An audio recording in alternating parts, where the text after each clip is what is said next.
higher stature for her. It certainly seems to be that way when she did turn down the Prime Ministership, and will this eventually lead to that as well? Joining us now to discuss all of these issues in the studio, BJP spokesperson Prakash Javadekar, and also with us, senior editor of the Indian Express, Neerja Chaudhary. Thank you very much for joining us. Also joining us from his residence in New Delhi, Congress spokesperson Abhishek Singhvi. Mr. Singhvi, thanks very much for joining us. Mr. Javadekar, let me start by asking you, Sonia Gandhi has put in her resignation. There seems to be no ordinance. There is a likelihood of a bill coming to Parliament. Has the sting now been kept out of the BJP's campaign? See, it is not the BJP campaign. It is to uphold the law of the nation. The law is a law is a law. Yes, sir, but you the have law, to implement it. You were not talking about the law, you were talking about Sonia Gandhi as the National Advisory Council chairperson, and how she should be disqualified because she was holding an office of profit. ये तो बस बहाना है, सोनिया को बचाना है. That was your slogan. हाँ, because the way they were playing with the constitution and the way they yesterday adjourned the House CNNIBN and prepared for the whole exercise of ordinance, all led to believe that nation believed that this was done for protecting one person, and we reminded the nation that this was the same thing. This mindset worked in 1975 to nullify the judgment of the High Court disqualifying Mrs. Indira Gandhi, unseating her. What we are saying is that once Congress started the game, it started rolling the ball.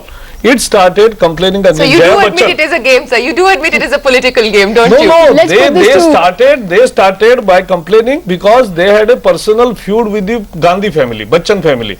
So they complained against Bachchan. Then once Bachchan is, how can you selectively apply the law? And you're saying this personal feud is not different between the BJP and the Gandhi family? No, because we say that it can't be a selective application. It has to be a normal application for all. And she has not, see, I am really amused to understand when they say sacrifice, because she has decided to come back again to Parliament. Means this is just to evade the disqualification to be ordered by the President. Let's put this to Mr. Abhishek Singhvi. Mr. Abhishek Singhvi, Sonia Gandhi is winning accolades, saying Prime Minister said she's the tallest leader. People are applauding her moral stature. But is this morality and ethical principle, or is it just good political strategy? What the people think will be the consequence of what happens, but that is not the intention of what she does. Anybody who knows Mrs. Gandhi's political persona over the last several years knows that she acts on a higher moral plane, and that is precisely the plane, the language, the definition which the BJP cannot begin to understand. For those who see everything in narrow political terms, and those who are imbued with the cynicism of their own past history, they cannot even begin to comprehend why a person is not attached to a post. And that's the problem with the BJP. I can't even begin to answer the series of fallacies which I've just heard. We did not talk about Mrs. Gandhi. For the last 2 days, you are linking it only to the NAC. She's going to be elected again. Then let Mr. V.K. Malhotra resign and be elected again. Let all the other BJP persons who are involved be resign and be elected again. Look, if you cannot understand this unprecedented act. Mr. Abhishek Singhvi, let me just ask you another question. I mean, don't these acts of resignation by Sonia Gandhi in a way sort of heighten her royal, larger than life stature within the Congress, the sort of born to rule imperial style? I mean, after all, if it was a misguided ordinance, the thing to do, was it not, to have allowed it to be fought on the floor of the Parliament, to have brought in the bill, to have debated the bill and taken action against those who brought in this very misguided ordinance? By resigning, by seeking the high moral ground, isn't she again taking on a kind of Maharani status? No, you see, there are a lot of subjective words which I can't answer. Maharani stature, higher moral ground.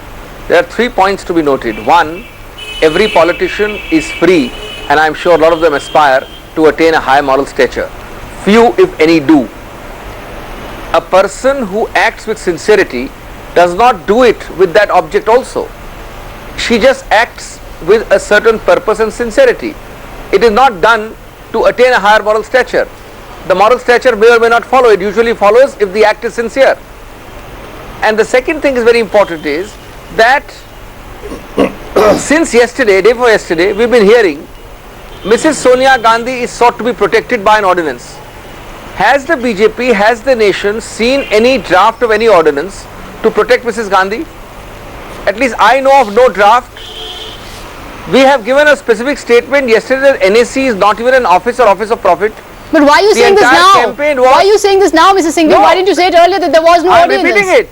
That's the whole point. That's the whole Why point. did the government We are prorogue the repeating House, sign a die, you brought down Parliament, you stopped Parliament simply because you wanted to pass this ordinance? If there is no ordinance, if the ordinance is an act of fiction, then why didn't you say so? There's a vast difference. There's a vast difference. There's a missing link which you are forgetting. The government undoubtedly has the power to pass an ordinance. There are several posts involved which may or may not require an ordinance.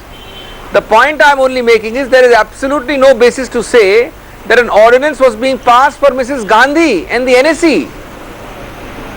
But don't you accept? There is no question of passing an ordinance. Don't you basically? The BJP's campaign is being as if you have seen an ordinance with the NSE's name.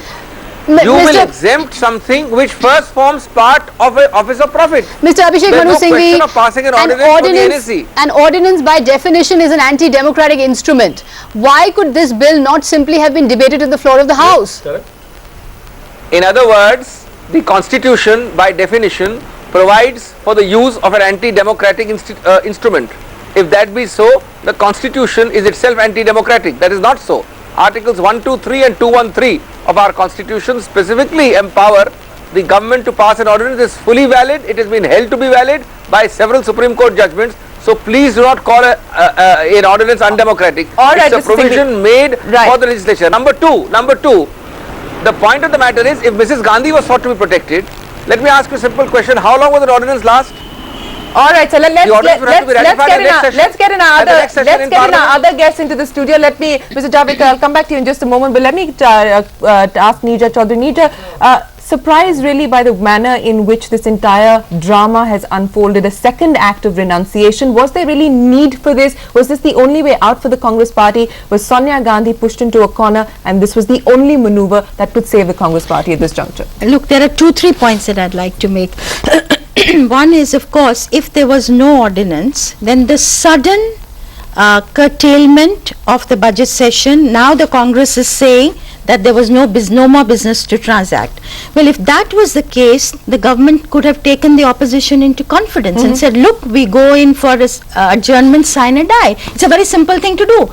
But suddenly to have this sprung, when the House was supposed to meet again after the assembly elections in May, lent credence to this belief, and the papers were full of it, that the government was bringing in an ordinance, and this was on the anvil, number one.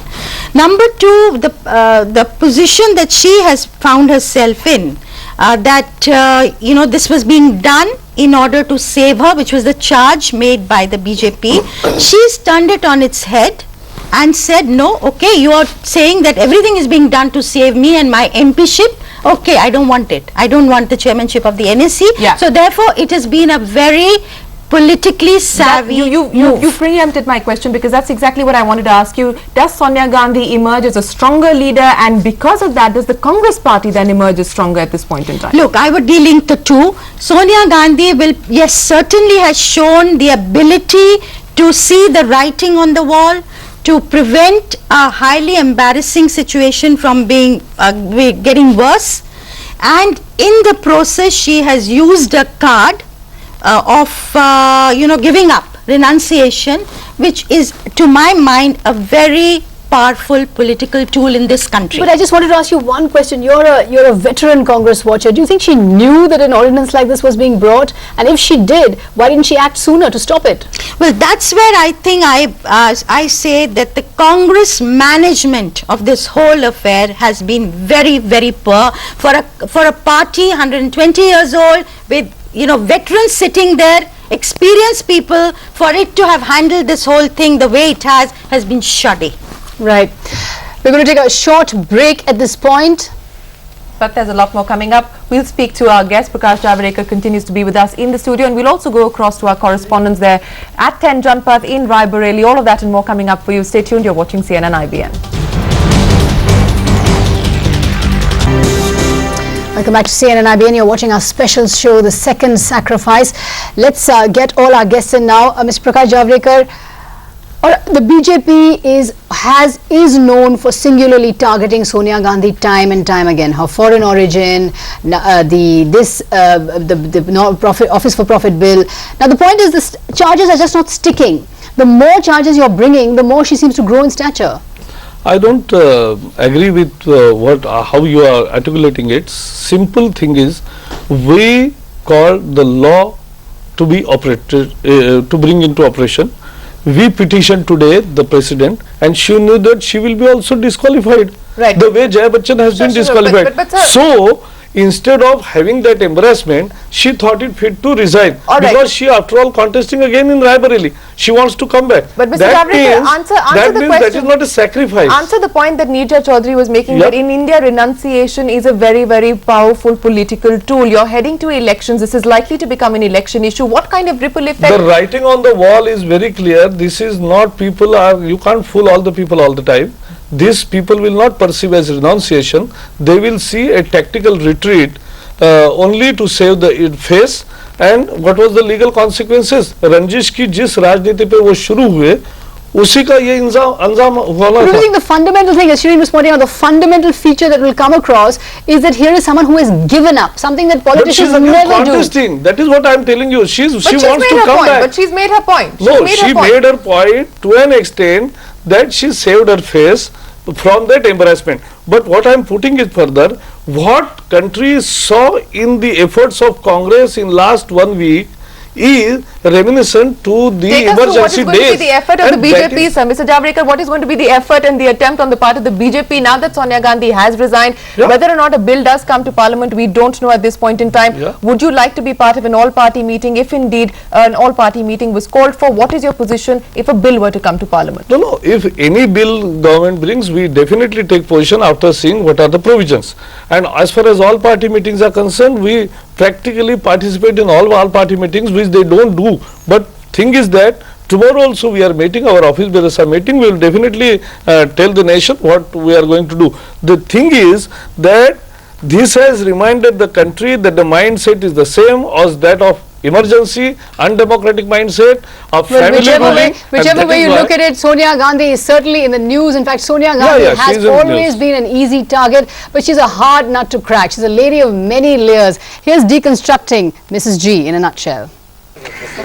In a crowd of netas, she's a neta with a difference. After her resignation today from the Raebareli seat as well as from chairmanship of the NAC, Sonia Gandhi's political style is complete. At the very hint of personal accusations directed against herself, she always takes the moral high ground and resigns. Post of Prime Minister has not been my aim. I was always certain that if ever I found myself in the position that I am in today, I would follow my inner voice. That 2004 renunciation has passed into folklore, but it was almost always a part of her political style. One step forward, one step back. In 1991, after Rajiv Gandhi was assassinated, she staunchly refused to enter politics, despite pleas from the Congress. She stepped into the rescue only in 1998 when the Congress was in danger of being wiped out. First of all, I am not the most powerful person in India, and neither do I wish to be the most powerful person in India. In 1999 too, she offered to resign when Sharad Pawar and P.A. Sangma revolted against her as a person not born of Indian soil. Today, Pawar is back in her fold. It seems the more she retreats, the more powerful Sonia Gandhi seems to become. Sagarika Ghosh, CNNIBN.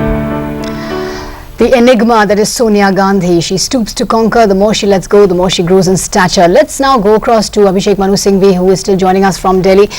Mr. Abhishek Manu Singhvi, to some extent, the ordinance crisis that the Congress is now undergoing, is it a part of the sort of loyalty trap? That in fact, in an act of over-loyalty, congressmen sometimes do things that leads the supreme leader into embarrassing situations? And I think the premise of all this is completely wrong. It starts with the premise that there was a politics of vengeance.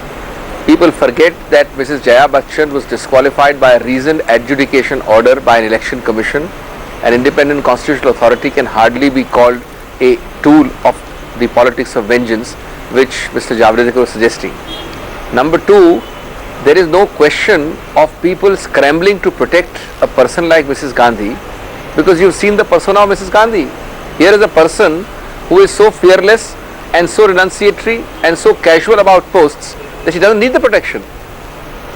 Who are we scrambling to protect? The whole campaign has been that she is desperately sticking to these posts, so valuable, so desperate on the NSC and the MPship. It hardly matters to her because she has shown it time and again. And that really has to flow. As I said, these things can't be hypocritical or partial. The public sees through it. It's your holistic persona which has to live and breathe that idiom, that ethic. Namely, that you believe in the fact that politics has a different definition. That politics has a definition of public service, not post-based, not running after posts. Now, whenever she acts in consonance and harmony with that overall ethic and idiom. And that is what completely foxes not only the opposition, but politicians in generally in this country. Right. Mr. Abhishek Manu Singhvi, thanks very much for joining us, predictably upholding the high moral stature of Sonia Gandhi. Thanks very much indeed for joining us. And let's now go across to our correspondents Suhasini Haider and Sumit Pandey, who both join us. Sumit Pandey is at the BJP headquarters, Suhasini Haider at 10 Janpath. Suhasini, bring us up to date on the mood there. You'll have to repeat that, Sagarika, although it's a lot more silent now. We right. So are the supporters, Congress supporters fading away there, or are yes, they are. As I said, once Sonia Gandhi came out, it was clearly the signal for them to go for the day. The supporters were a collection of the students groups of the Congress as well as the Delhi Congress. But just to add before we go, Sagarika, the enigma that is Sonia Gandhi remains within the Congress party. Today when she took her decision, very few senior Congress party leaders even guessed something like this was up until the last minute. Sonia Gandhi is understood to have taken her family, most notably Priyanka and Rahul, into confidence and discussed it with them, but not with the party. All right, let's go across to Sumit Pandey. He's standing by the BJP headquarters. Sumit, what is the strategy really going to be for the BJP? We just heard Mr. Javadekar saying that they are going to have a party meeting tomorrow. What's likely to happen from here on?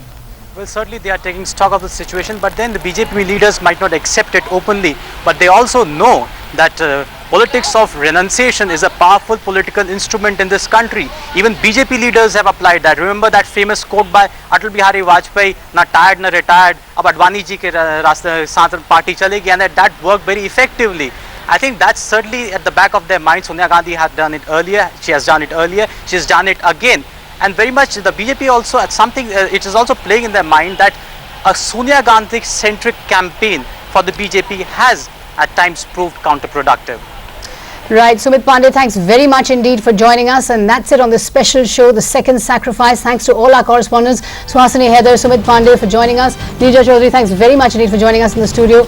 Much more news up next. Bye for now.